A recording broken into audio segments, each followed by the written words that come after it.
Welcome to Maps and Meta-Analysis. Looking at California cities. Hi, I'm Darvesh And I'm Justin Hurst, and this is Facts and Folsom. a meta-analysis. Hello everyone, welcome back. I know we've been gone for a little bit, but we are back this week with another City Council meeting. The date was the 23rd is when the council met, and this was a big one because, as we mentioned in the last City Council meeting, this was the first and last public hearing for the city's budget adoption. Darvesh and I both came a little bit late, so we missed the first presentation, and that was by the Army Corps of Engineers talking about some of the water projects going on in the city. If you're interested in hearing more about that presentation, you can look up online what the packet had with the different slides, so that's where you can find that resource. But most of what we heard when we were actually there in the City Council meeting was related to the budget. So the three big items were, they did things a little bit out of order. They began with the Parks and Rec Commissioner confirmation because there was a vacancy that they had to fill. Then they went into the budget, third quarter financial projection based on the previous fiscal year. So that was an update which led directly into the budget hearing as relating to the proposed budget from the last City Council meeting. So jumping right into it, there wasn't a whole lot to say with the whole Parks and Rec Commissioner confirmation. Although my name was there on the Yes. list of the shortlisted candidates, so I was part of that. Even if you don't actually get voted in, I feel like it's important to put your name down for these kind of things because you never know what's going to happen. Yeah, I'm a little bummed that my name didn't make it up there because I remember filling out the sheet and I'm wondering if maybe I just didn't submit it on time or maybe I didn't submit it. It was all blurred because I was in finals, but yeah, no, it was an interesting discussion just from a process standpoint. What the different city council members weighed as important in their consideration. This was a position that everyone had to vote for, so it wasn't just like one city council member got to appoint a commissioner. It sounded like some of the common things that they considered were they wanted to consider someone who lived in the Folsom Plain area because that's where a lot of the parks are going to be made, as well as people who had potential leadership aspirations in the city, as going through the commissions is one way to get more acquainted with the way the city functions. And then pragmatically, the way that they did it is where they did it by voting ballot, where it was a bit of a secret ballot, but also not really, in that they voted in a way that was anonymous to the city manager, where the city manager would then read the tally based on the list of the people who applied. But they also had the opportunity to talk amongst themselves before voting, so they had their favorite candidates that they lobbied for. It ended up going to 3 rounds, a little blurry on the distinction. The first one, everyone voted for a different person, and then there were a couple of clear candidates that were favored. I think the second vote was about like a 2-3 vote, and then they just really quickly decided how else, or 2-2-1, and then one person jumped onto the eventual winner. Any other thoughts on that, Darvesh? Yeah, I thought it was kind of interesting how that wasn't actually the default way of voting. Because I think someone asked this question, which is like, oh, okay, because initially I think they all voted individually for 5 different candidates. And then there's a question raised, which is like, okay, so now do we pick from this pool of 5 candidates? And the answer was no, actually. They could even pick different people if they wanted. But I think they just, I guess they sort of collectively agreed that it would be better to kind of whittle down the list to only the set of people that the previous round had voted for. So originally it was like 5 separate votes. Then it was like 3 different people, one person got 1 vote, 2 people got 2 votes. And then I think the last one was like 3-2, yeah. So which ended up winning out. I will say I was a little perturbed that a lot of it seemed based on like a personally knowing the city council members. Like a lot of them mentioned like, oh, I know so-and-so and they've done this and that, and which I'm not sure how great that is for like a democratic process. But then again, I also kind of understand like the reality of the situation where, this is a very like community-based thing. I mean, like a city council, I mean, there's only so many people in the city, only so many people who like want to get involved in these kind of positions. So it's kind of natural that you might reach out or bump into any of the city council members. I don't even necessarily want to put like a nefarious spin on it, but like, you may just reach out to them and be like, hey, do you think I'm a good fit? Here's my qualifications. I submitted an application. Like, do you have any advice? Things like that. But I don't know. I don't know. Do you think they had like a packet or something like that with some details about each one, or maybe just the application that everyone submitted? Yeah, I imagine they all had time beforehand to read through the application. I remember on it there was these long fields that you could answer these questions and be as verbose as you wanted. Yeah. But I guess on the other side of that, I would also say, like, maybe in their defense, the people that do show the initiative and reach out to the city council members, or they know through prior experience, are possibly more likely to be like involved members of the community anyways. So that might be a natural filtration process. So it may not be as nefarious as like just, you know, nepotistically appointing someone you know. Yeah, I mean, I personally really appreciated Councilmember Aquino's vote, because it seemed like she based it on like the fact that that person was living in the Folsom Plan area, and then also she alluded to a letter of recommendation that that candidate got from, I think it was maybe like a school board or something like that. Yeah, which I didn't even realize that letters of recommendations were a part of the process. Yeah, I think at the very end I think it's like an open-ended box of like, hey, is there anything else you would like to say? So I feel like, yeah, maybe a letter of recommendation process seems like a better system overall. Like, but I don't know. There's kind of issues with that where if you maybe presuppose that people need letters of recommendation, that might exclude the pool of candidates to only those people who are like, you know, have like a crazy amount of like free time or something like that. Or a solid network in the city. Yeah, exactly. Yeah. Whereas you want, you know, newcomers to the city to ideally be represented just as well as, you know, people who've stayed here for 20, 30 years. Yeah. I really don't know what the right answer is, but I did personally appreciate the letter of recommendation, because it felt like, you know, this was like an independent person, you know, outside of the council and like all of their processes, that was recommending this person for this commission. Yeah, that's the only thing I wanted to add. Okay, so we can jump right over to the financial side, which will be the remainder of the discussion for City Council. The third quarter financial report was presented by the CFO of the city, and it was very much sticking to the slides as were in the packet, because this was largely a setup for the larger budget hearing that happened during the City Council meeting. I wrote down some of the big key takeaways for this. There weren't a whole lot of questions as pertaining to the financial report, as most of the questions were saved for the budget hearing. So one of the big takeaways was the projected as of quarter 3 revenues for the city minus the expenditures minus whatever the city is paying to the APRA funds, which I'm not 100% clear what that acronym is, will show a surplus of $595,000, give or take, dollars for the city. So that's good news. The revenue that's projected is 103% of what was initially budgeted, so we did a little bit better as a city than we expected to do. However, the expenditures are also over what was budgeted at 104%, so things costed a little bit more money. I believe that took into account some of the decisions that were made in previous city council meetings with the addition of 2 community service officer positions. They also, the CFO also detailed a consumer report looking to the future, that spending is likely to drop as a lot of American savings accounts are lower since inflation has begun to spike, without being offset by commensurate higher incomes. That being said, CPI has lowered, so I guess that's a little bit of the good news in the consumer report, but may be that the city is heading into potentially more precarious times, especially as we do rely on sales tax as a huge source of our revenue.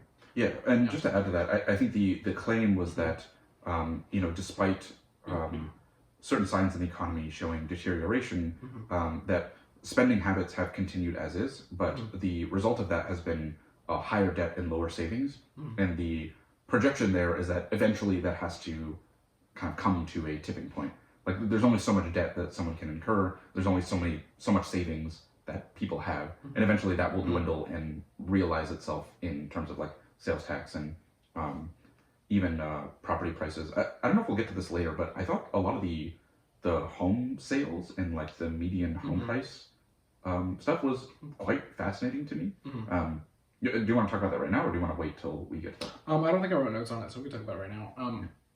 Yeah, since you're already going, you want to just keep going? Yeah, I mean, one of the interesting things that was said was the turnover of home sales was down. Like, I think it was 170 fewer. I don't know on a percentage basis how much that is, but it's probably a pretty significant percentage, you know, given there's only like so many homes in Folsom. But what was interesting was that the median home price had only dropped about like 2.5% to 3%, which I don't know, it's quite fascinating. This is in relation to when? This is in relation to maybe just last quarter. I'm not sure if it was like last quarter or just like within the last year or year to date maybe. Yeah, I would think year to date. I mean, I would be a little skeptical of that being the measure just because I know that there was such a huge spike in housing prices locally. But I think last quarter makes sense. Yeah, but also my suspicion is that the way that the median home price may be staying high is that the homes that are being sold are primarily new homes. That's true. And so there's like low turnover in existing homes that are let's say more than 5 years old or something like that. But there's a high volume of sales in homes that are newer, and newer homes may have like larger lot sizes or a higher price per square foot, or maybe just like different amenities and things like that, which may kind of drive up the average home price, drive up in relation to the broader economy. Because I think mortgage rates are like 7% or something. Yeah, they're really high right now. Yeah, so you would think that for any new home sales that are being finalized now, that people would be kind of factoring in that high mortgage rate and thus commensurately lowering the sale price of the home.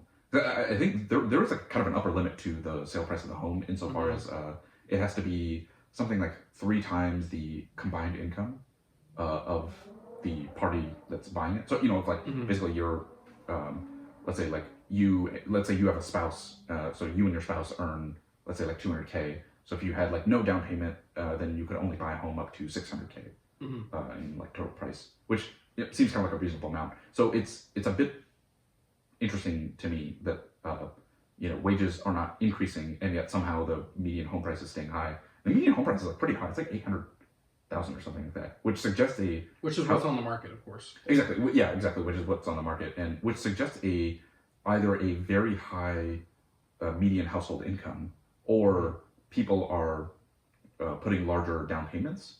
So maybe that's where some of that savings story comes in. Is people are drawing down their savings, but maybe they're doing for homes, and it's not the same thing as like, oh, I'm dipping into my savings for like my weekly grocery budget or something like that. So I don't know. I found that dynamic kind of fascinating, and maybe not as concerning for the city because I guess it keeps the property prices quite stable, and thus maybe the property tax revenue quite stable. But I sort of worry it for the average home buyer because this suggests that there's going to be a much longer latency, in my opinion, to seeing home prices fall, despite the mortgage rates being extraordinarily higher than they used to be. Yeah, I mean, good news for anyone who recently bought a home. That's true. That's true. Yeah. And also, if you like locked in like that 2-3%, like I doubt anyone is selling their home at that point. So yeah, that's just what I want to comment on.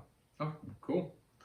So jumping more into the budget hearing side of things, the CFO just stayed up there and just immediately went into this and began with a presentation addressing some of the city council's prior questions.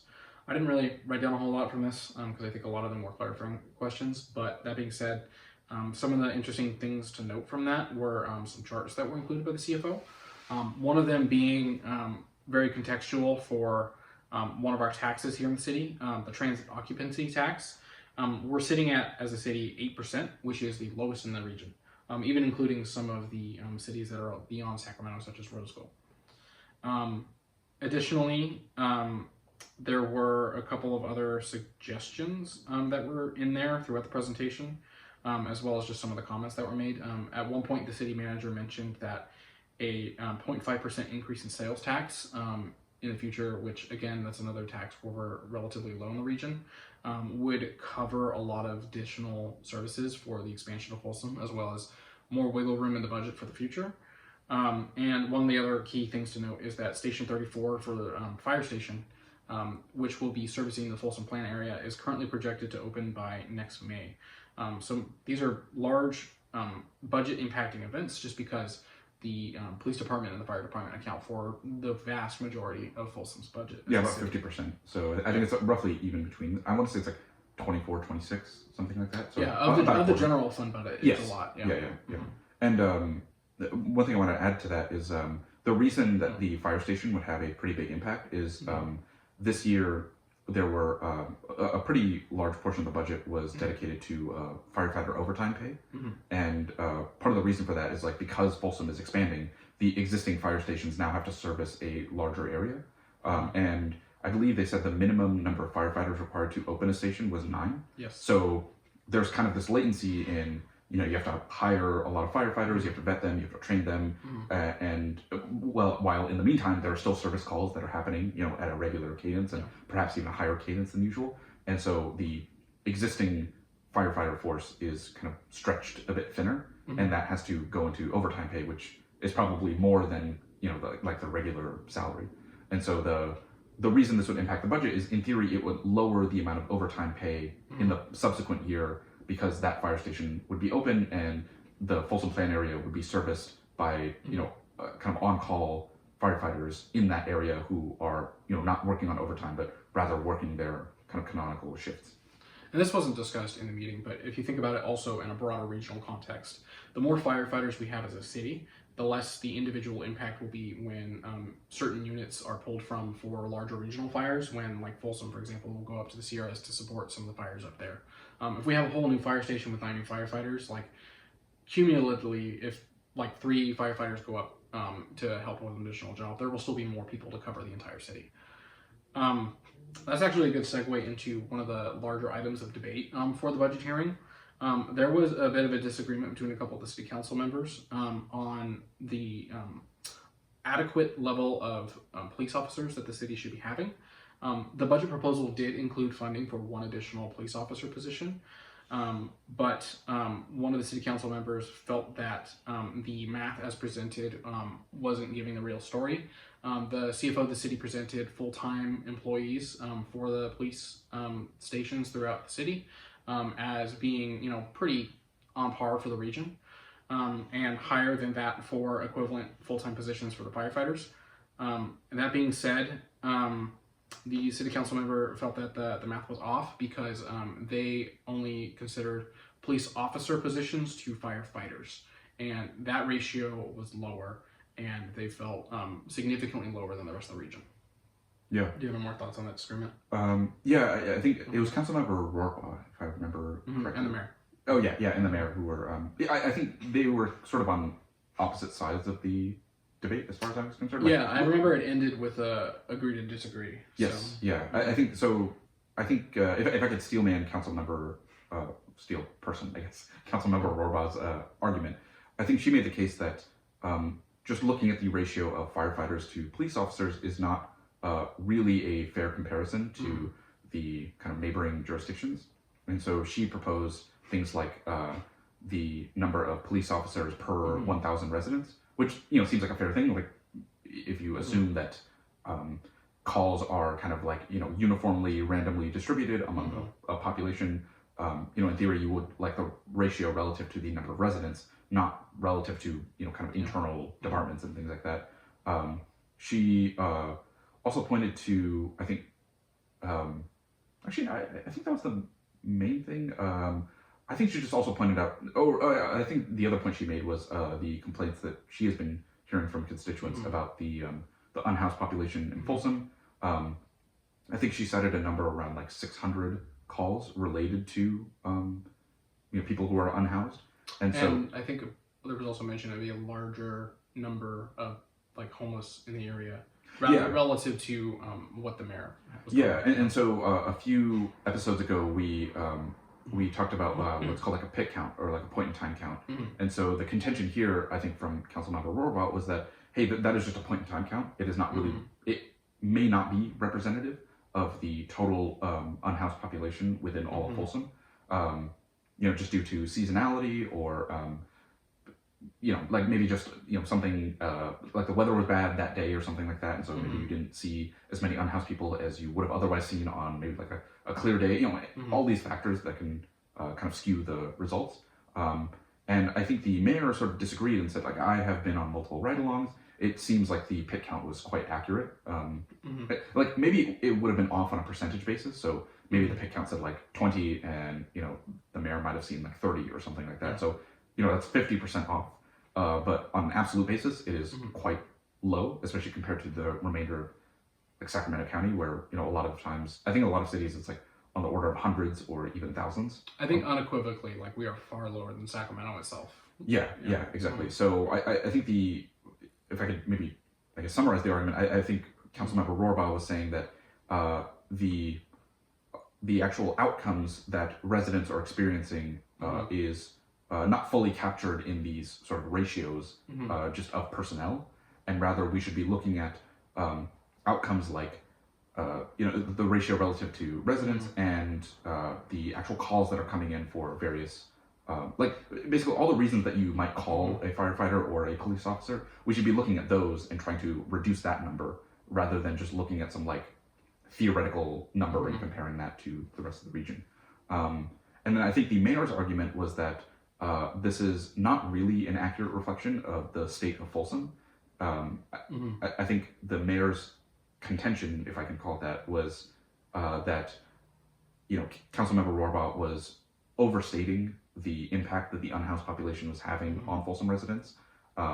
She didn't really like directly dispute the 600 calls claim, but she was sort of calling into question Councilmember Rohrbaugh's like facts, like where did she get this data? Was the data like actually sound and reliable? Did she actually consult with the various leaders in the city to make sure to kind of like vet this information? So it was definitely like sort of skepticism around the substance of the argument. Yeah. And I'm not really sure which side I fall on. I mean, I don't really have like information that either of them cited because a lot of it was like anecdotal. Like, oh, I went on this ride along. I didn't see much of an issue. I talked, the constituents I talked to praise how clean and safe Folsom is, and the Councilmember Rohrbaugh was saying like, okay, well, I've talked to my constituents, and they say it's unsafe, and that there's been this higher propensity of unhoused people, and that's causing an issue. So I would have liked to see, and then also on a meta level, I think I talked with you about this maybe during the meeting a bit. Is I think usually with these kind of debates, it's often important to set priors. I'm using priors in like a statistical sense, but basically what it means is that whatever assumptions you're coming into an argument with, you should make those clear upfront, because oftentimes you could be arguing about something that could be resolved by changing those assumptions to begin with.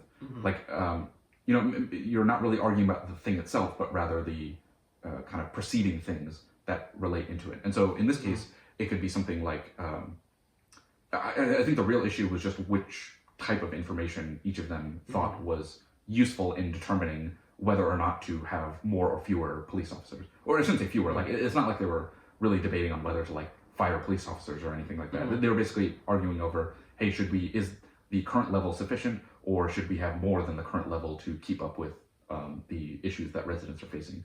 And so I was sort of a little disappointed that wasn't stated. And I also find it very productive when people come into an argument and say, here's what I would need to see in order to change my mind from X to Y.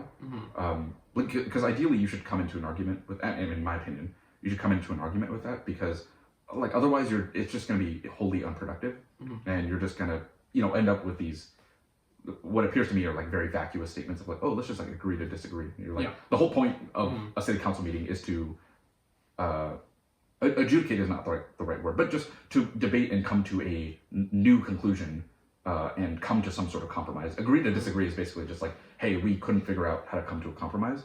And I don't know, I think that just leaves a sour taste in my mouth, because the residents don't really benefit. Neither groups of residents really benefit, because the residents that say like, this is not as much of a problem as we thought, we want to get the budget more fiscally in line, but they don't really win, because now we're like hiring 2 extra CSO officers.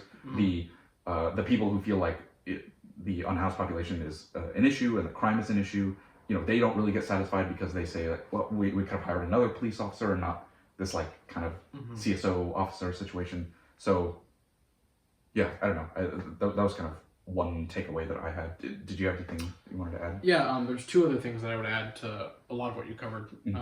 I would say, maybe pushing back a little bit on the agree to disagree point. I do think there's an element here that really wasn't stated, because it was very based in where the data was coming from. But I do think it's fair to include your value set in this sort of discussion. If one council member decides that community safety is more important to them than, say, fiscal stability for the city, then that's like a valuable way to come to your conclusion. It wasn't necessarily stated that this was a value disagreement, so I'm kind of going on a limb by saying that may come in, but I think between that and then the other point being recognizing the differences in the position of the mayor and the city council member, being that just in the ways in which they were elected, the city council member was elected in a district after the redistricting process where she represents a specific subset of constituents of the city. So it's entirely feasible that they're getting different information because the constituents of the city council member, I believe it was area 1, I may be wrong on that, could be experiencing disproportionately as opposed to the rest of the city, like the unhoused population. Whereas the mayor was elected in a matter that was at large, and maybe has like the broader view of the city and doesn't see that difference between their perspectives. That's a really great point. I actually didn't pick up on that. So yeah, that could be yeah, that's totally valid. I wonder. I really wonder what district it would be. I actually don't know what District 1 include. Does it include like American River Canyon and like the historic district and things like that? Or I think so. I would need to reference the map. Yeah. We don't have them memorized. So. Yeah. Plus, I imagine there's probably going to be new districts and maybe redistricting involved in because of the Folsom Plan area. So yeah. I don't know how useful it is to extrapolate from the existing districts, especially since we're also transitioning to an at-large voting system and things like that. So. Yeah, so moving on, after that little disagreement was a public comment section. We only had 2 members of the public come up to speak. One of them did voice support for more officers, more to Councilmember Robor's, pardon on the pronunciation, point. The other one said that perhaps the discussion should be less on what services to consider funding versus not funding, but more on ways to increase revenue. And that directly led into the last portion of the discussion for this item, where the mayor put forth a proposal to shift some of the funding away from like an IT fund that was proposed by the city manager towards investing in a economic development consultant for the city. And the initial proposal was about $150,000 for this, which after some discussion got whittled down to $100,000. And then there was like a motion to amend it and then a substitute motion in response to that. It got a little bit tricky with the parliamentary procedure, but they did end up voting on that $100,000 economic development position as the only amendment to the budget. And that did pass 5-0 despite some misgivings from a couple of the city council members. But during that discussion, I think that's worth diving into some of the points that were raised on. I think that there was a bit of a philosophical disagreement on the merit for an economic development person. Some of the city council members felt that it may not be a super prudent use of the funds. That's a little bit more like, oh, theoretically they could help us find money, but I believe it was Councilmember Aquino that pointed out that it might be better to be spending directly on projects that we know will help the city. That being said, I think that the mayor raised one interesting point here, where going back to what was said earlier about the city council, the city manager softly recommending an increase in sales tax, that proposal would need to go to the voters of the city. And aside from the fiscal aspect of an economic development person, maybe helping the city figure out where to find more money, the mayor mentioned that, okay, if we're going to end up going to the voters in a couple of years and asking for a hike in one of the taxes, we need to have something to show where we internally did everything that we can to avoid that conclusion. So I think that political side, the pragmatic angle of convincing the voters to vote for a sales tax increase, for me was a very powerful argument. Yeah, I kind of agree. I actually didn't pick up on that until you mentioned it. I guess my misgiving about it was more so on a operational level, which is that if you hire an economic development consultant for a year, realistically, they don't have any accountability for the outcomes of their analyses or decisions, right? Like either at the end of the year, they say like, hey, you're doing everything you can, pat yourself on the back because, you're working hard to extract as much, revenue from the city. And then all the council members can be like, hey, look, see, we're doing everything we can. But then you sort of just spent $100,000 and that took away from an IT fund and also contributing to the unassigned fund balance. Mhm. Which is like that was part of the issue too, is that it was mentioned time and time again that our unassigned fund balance is going to decrease going forward. Mhm. So anything that we can contribute now is, will ultimately help us in the near future. Mhm.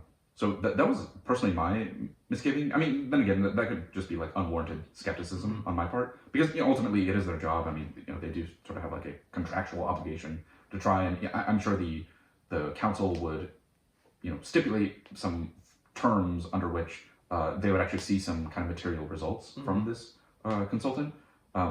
I think another point that was raised was, and I think Councilmember Aquino mentioned this as well, is I think Choose Folsom has I don't know exactly how discretionary it is, but she alluded to about $1 million of funding that, or a pool of money that they have, and so her proposition was that this ties in very well with Choose Folsom's kind of mission statement and current operations. So maybe it would be more prudent to request them to hire an economic development consultant and sort of give a green light to them to have more staff and more resources dedicated to this, rather than take away from existing departments and kind of funding requirements.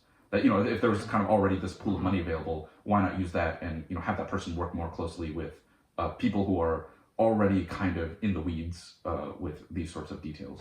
So I thought that was kind of an interesting point that was raised. I'm not sure exactly what the conclusion of that was. I think the head of Choose Folsom came up and spoke, and he kind of gave some stipulations on what they could and could not do with that money. Yeah, the CEO of the Folsom Chamber, who also oversees Choose Folsom, Joe Gagliardi, was in the audience and had the opportunity to come up and speak after that suggestion.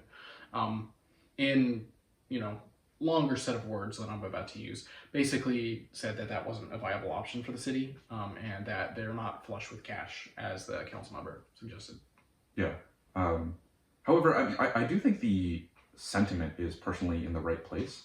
Another thing that I personally thought of, which is this is like slightly a tangent, but still like related to this discussion, as well as the stuff we talked about in the last episode, which is that ever since 2016, there's been kind of a flattening of a slower increase in sales tax revenue relative to property tax revenue.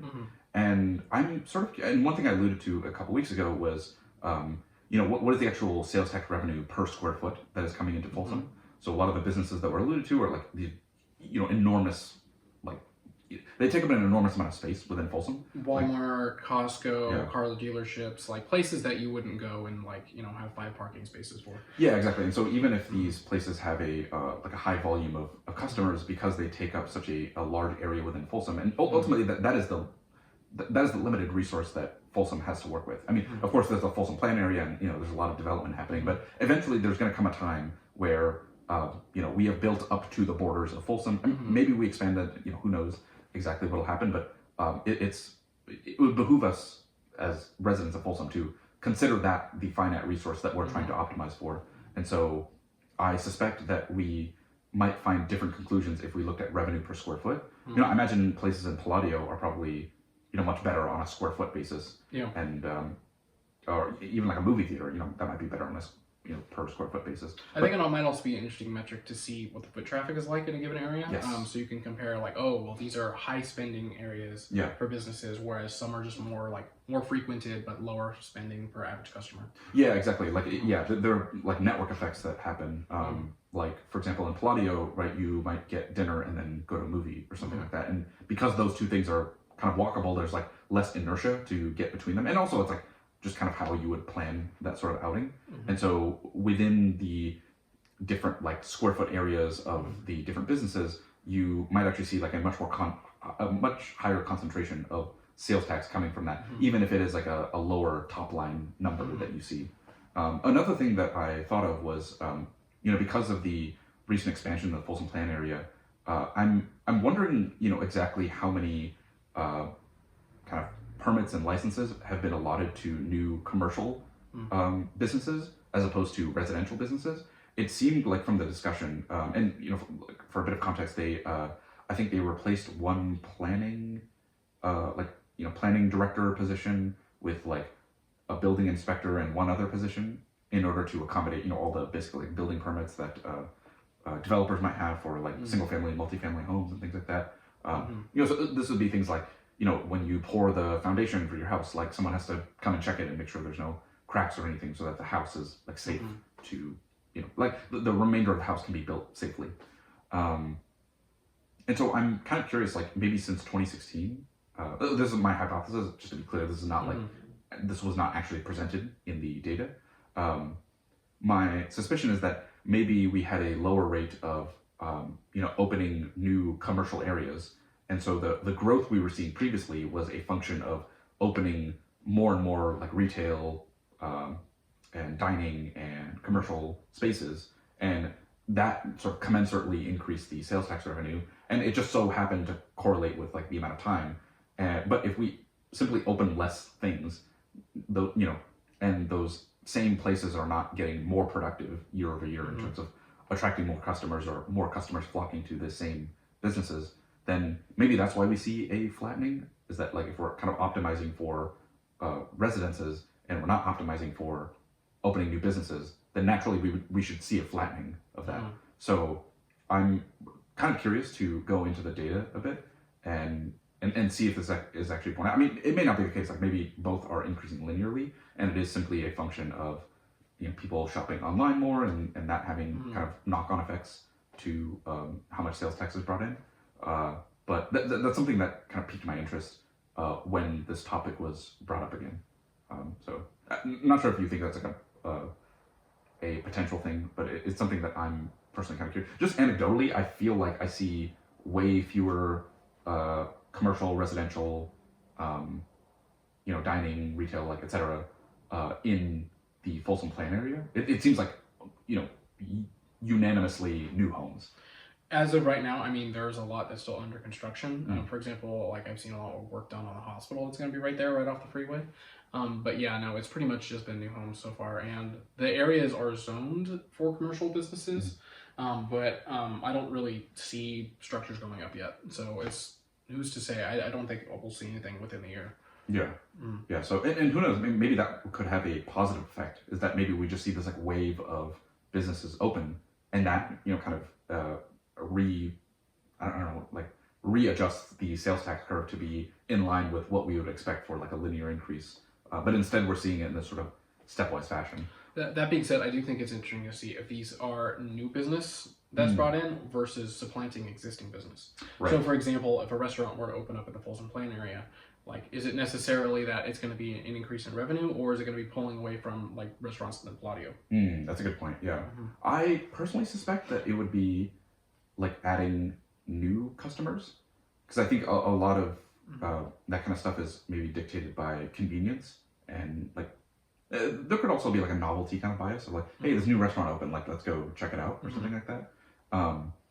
But yeah, also maybe you could imagine like people who normally would go out on a Friday night to eat out or something like that. Maybe they've been sort of like disenchanted by the long wait times, lack of parking, just like overcrowdedness or something like that. And maybe they've like refrained from dining out. I mean, I'm just using this like a hypothetical example. And so maybe if like a new restaurant opens, people would say like, oh, hey, like that restaurant's busy. Let me just go to this one that's like closer to my house. Or even if someone lives in like a different area of Folsom, they might be like, oh, let me go drive across Folsom to like check out this new place, because it's probably, not as many people have visited it yet and are not like regular customers or something like that. So that's one hypothesis I have. I actually don't know what like the standard assumption is or like how these things are sort of projected. Well, I think certainly with all the new homes that are going in there, like as you're bringing in more Folsom residents, you're bringing in more customers. So that in and of itself, I think, is going to be a huge driver of increasing sales tax. But I do find your point of convenience a good one, especially as someone who does live in the Folsom Plain area. I mean, I've got a couple of restaurants that aren't too far from me. Like McCooney is just right under the freeway. That being said, if I want to go to somewhere on Sutter Street, like that is a significant drive. It's out of my way. Yeah. Yeah, like I feel like it takes a lot of planning on your end of like, okay, it's probably like a 20-25 minute drive. I gotta park, I gotta like walk to the restaurant or whatever, and then okay, now I gotta like go back. And then it also, honestly, maybe it changes the calculus for like takeout now. Like takeout has gotten different, post-COVID. Yeah. And maybe it's like a much larger part of the dining experience. And so maybe that's a function of like, well, if I'm driving like 20 minutes there, 20 minutes back, like my food is cold, So it's like even if I like the food, I might not be able to buy it. Whereas if it's like 5 minutes away, that could be the difference between, actually choosing to dine, like do takeout or something like that. Or better yet, it's like directly on my way home from work. Yeah, exactly. Yeah, that could be another thing. Where it's like, even if it's a one way, if it's like 20 minutes away, then you're kind of like, okay, I'm not going to do this. So I imagine it could be a lot of these like step function type of things, where if it becomes convenient, I don't know if above or below is like the right preposition here, but basically, if it becomes convenient enough, then maybe that's like the trigger that allows people to flock to that business within a certain geographic area. So I don't know. Lots of hypotheses here, but again, this is just speculation on our part. We will definitely try to follow up with more data, and maybe I'll leave this as like an exercise for myself. Maybe not the next podcast episode, but maybe the subsequent podcast episode. We might try to make some like figures and graphs, and maybe go over that. Get a little bit more of that data side that we've been talking about a lot of, but giving more commentary in the meantime. Yeah, and I apologize for that. Just due to like personal circumstances, like we, I don't know. We're not gonna bore you with the details, but basically just due to personal circumstances, like we haven't been able to dedicate as much time to that, but we hope to do that more going forward, and hope to have more interviews with people attending city council meetings, hopefully city council members themselves at some point. We'll see. But I guess just to wrap up all this discussion with a bow, the big takeaway from this is that we did adopt the budget. So the city of Folsom has its financial plan for the 23-24 fiscal year, with only a slight addition / change to the city manager's proposed budget from the previous city council meeting. Yep. So with that, we'll just wrap it up, and see you guys next time. See ya.